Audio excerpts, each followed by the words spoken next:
Assalamualaikum warahmatullahi wabarakatuh. Selamat malam, salam sehat untuk kita semua.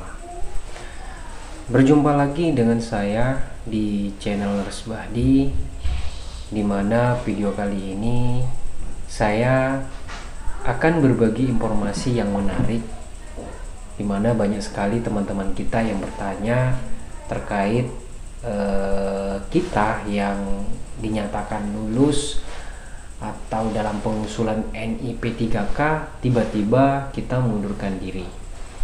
Nah, ini apakah kita mendapatkan sanksi?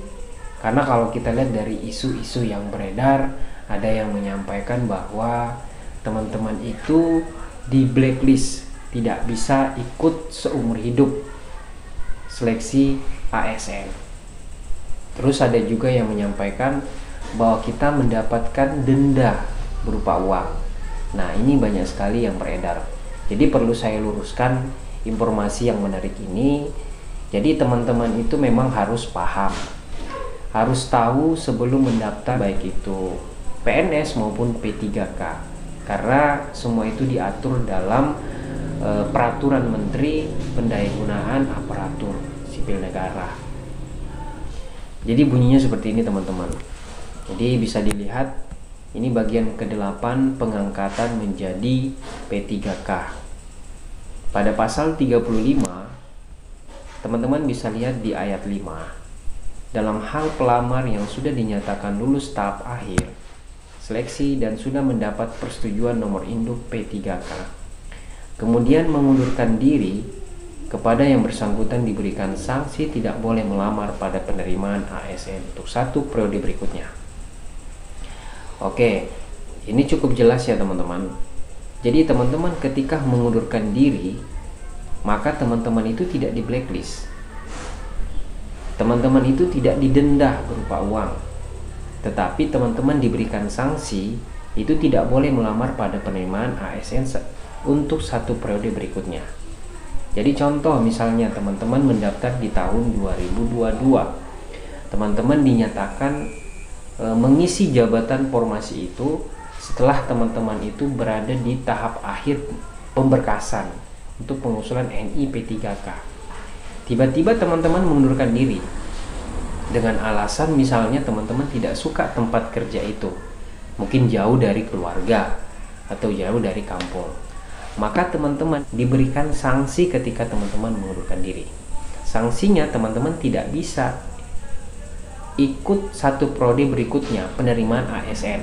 Teman-teman tidak bisa ikut di periode 2003-2024 ya.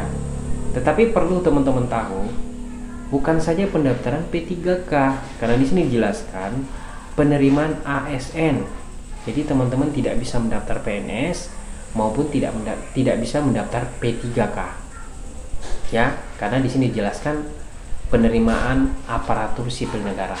Jadi cukup jelas ya teman-teman, akan diberikan sanksi. Terus misalnya, saya mengundurkan diri pada saat saya dinyatakan lulus dengan keterangan P-L atau P-L2, tetapi saya belum pemberkasan, maka sama ya teman-teman, aturannya sama, teman-teman itu tetap akan diberikan sanksi, tidak boleh melamar pada penerimaan ASN.